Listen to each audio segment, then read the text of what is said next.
Hello there and welcome back, and today I'll be showing you how you can get a 9 in English literature.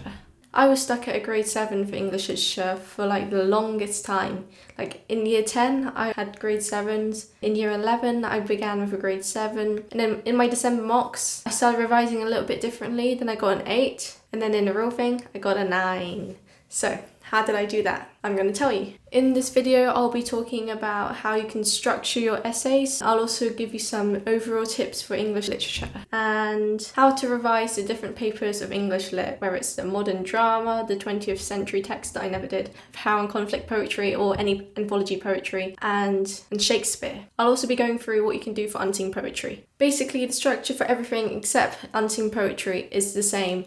You need 3 main points that you're going to make. Each point needs to be backed up by at least one quote, maybe 2 quotes if you've got them, but one main quote. You don't need a lot of quotes. You just need to be able to analyze your quotes in detail. You need word level analysis. So if you're doing a modern drama or a Shakespeare play, they're going to be split into acts. 3 main points need to be 1 from the beginning, 1 from the middle, and 1 from the end. In Shakespeare, beginning I would say acts 1/2, middle I would say any acts 2, 3, or 4, and then end maybe 4 or 5. For your modern drama, for example, I did Unexpected, there are only 3 acts. Perfect. First point, act 1, second point, act 2, third point, act 3. So yeah, just make sure you have a wide variety of quotes from your text. Your introduction should basically be a summary of all of your points, and your conclusion is just to remind the examiner of your introduction. Okay, moving on to my tips for you for English literature.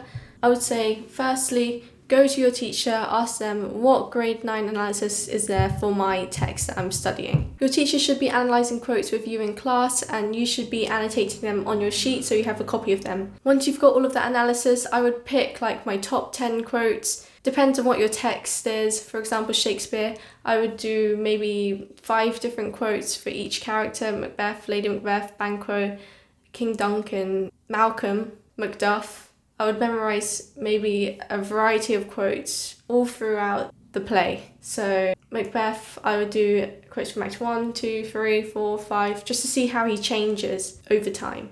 You should be making flashcards off of those quotes, and then you should remember not only the quotes, but you should remember the analysis that goes with it, especially word level analysis. I would also say look at YouTubers for their different perspectives on the text. I watched a bit of Mr. Salles and Mr. Everything English a little bit, and also Mr. Bruff. He's quite good, but he makes really short videos. He doesn't really go into that much detail. However, if you see anything in their videos that you haven't covered with your teacher, or maybe it's contrasting to what your teacher's told you, be careful, because I wrote something that I got from Mr. Salles' video, and I wrote it in my mocks, and then my teacher said it was wrong. And your teacher's the one bringing you through the GCSE. You should listen to your teacher. So if your teacher says anything over what they've said, you should stick with your teacher. Don't get me wrong, the YouTubers are really good. Just double check with your teacher before using what they say. Also, they do come up with interesting points, but don't always include them. Only include them if they're relevant to the question. You don't want to be going off on a tangent about something irrelevant and then not getting any marks for it. You're not going to get credited for going off the question. You need to answer the question. Okay, now we're going on to modern drama. How do you revise modern drama? My school did Unexpected, and I actually got 30 out of 30 in my real exam. Don't worry if you didn't do Unexpected. I'm going to generalise my advice. Firstly, I would say make flashcards for each character in your text. See, I've got Sheila, Eric, Mrs. Burling, Mr. Burling, Gerald. Yeah, that's it. On those flashcards, you should have a stimulus. I wrote Act 2 there, so I know what act I'm talking about. This is the theme. It's about class, social class. And then have an analysis on the back. Remember, you need to memorize the annotations as well as the quotes. In the actual exam, you're going to have an option of 2 questions for your text. There's normally a character question and a theme question, but sometimes there'll be 2 theme questions and 2 character questions. Just happens to be most of the time there's 1 character question, 1 theme question.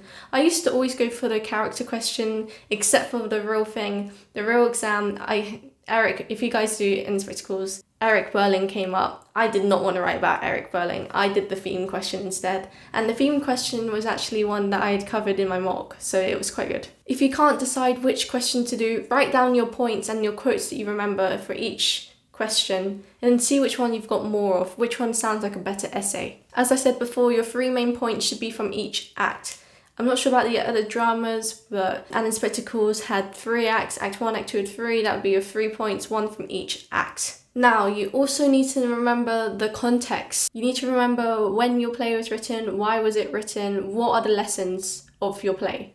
For example, And in Spectacles was a didactic play, which means it's trying to teach you a lesson, and J.B. Priestley uses the inspector as his mouthpiece, his proxy. He uses the inspector to teach the other characters who represent the whole world. They're just a microcosm. They're just like a sample size of the whole population. He was trying to teach them socialist views. Okay, now we're moving on to anthology poetry. Personally, my school did power and conflict poetry, so I'll be giving examples of that, but I will be generalizing. You should be remembering at least 3 quotes from each poem, 1 from the beginning, 1 from the middle, and 1 from the end. You need to see how the poem develops, how it changes, maybe one of the speaker's views change.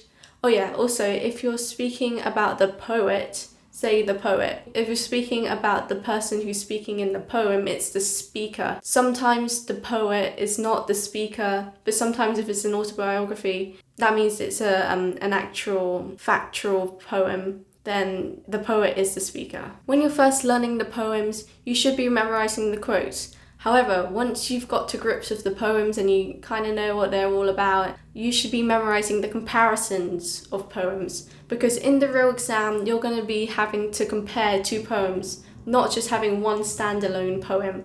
Remember which poems you want to compare with other poems. For example, in power and conflict poetry, you can split the poems into themes. For example, there's power of nature poems, there are war poems. We said in my class we should put them into houses, put them in like the power of nature house, put them into the war house. And then only in those houses can you compare those poems that are in the house. You shouldn't be comparing random poems. Your teacher should probably tell you what's the best poem to compare for each one. If I were you, I would go on Google Slides or something. That's what I did. I did it with my friends. It can be a social thing. We just made a table. We had 1 poem on that side, 1 poem on the other side, and then we did our 3 points of comparison, and then we added the quotes in there and their analysis. And that's basically, if you just remember all of those, all the possible comparisons that could come up, then you've basically planned your essay for the real thing. And that also saves you time in the real exam, so you don't have to be thinking of the plan on the spot, you've already got it memorized. Context, again, should be put into the essay. But your context should not be sticking out like a sore thumb. It should be integrated. So you need to link it into your point. You can do that on the table again. I would say you can have context in each point, but have at least context in one of your points of comparison. You can't get top marks without having context. Okay, now I'm going on to Shakespeare. My school did Macbeth, so I'll be using that as my particular example. I know it's hard, but for Shakespeare you need word level analysis, and you're not going to get that from the text. The text that I was given in my real thing, there was not a lot to analyse, personally, I thought at least. That's why you need good quotes in your memory with word level analysis. Ask your teacher for some word level analysis and ask them for grade 9 analysis. This is something that's not talked about, and I didn't even notice it, my friend did. There are motifs in Shakespeare's play, well at least there were in Macbeth. What's a motif? It's like an idea. For example, in Macbeth there's a motif of blood. There's a motif of herbage, which is like vegetation. For example, I've begun to plant thee and will remain full of growing, blah, blah. And then it's like, look like the innocent flower and not a serpent under it. That would all go in like the herbage motif, and it's throughout the play. If you're doing Macbeth, try and mention tragedy. Research the Aristotelian tragedy and also the Nietzsche tragedy. I don't know how to say his name. That's a grade 9 level idea. Again, you need good context. Maybe find context for a particular quote. When you're memorising the quotes, I told you to memorise the analysis. Also remember the context with it. That would really help. Basically, you're just memorising what you're going to write in your exam. In the real exam, you're just going to be linking those quotes and what you've memorised into the question. Okay, now I'm moving on to unseen poetry because I did not do a 20th century text because that was the year of 2022. Unseen poetry, there are different timings. Let me put the timings here. This is kind of the same as the other texts, but for question 1, you need 3 main points again. Just choose 3 main quotes that you can see a lot of word level analysis in them from the beginning, middle, and end of the poem. When you're reading the poem, try and understand the message of the poem. What is the poet trying to tell you? Usually the title sums up what the poem's intentions are. For question 2, you need to make sure your comparison is method-based. For poetry, you should know poetic vocabulary such as caesuras, enjambment, to be able to identify a sonnet, the different types of poems there are, free verse. For question 2, you should draw a Venn diagram because what you're doing is a comparison. If it says similarities, then only do similarities. Maybe you don't need to draw a Venn diagram then.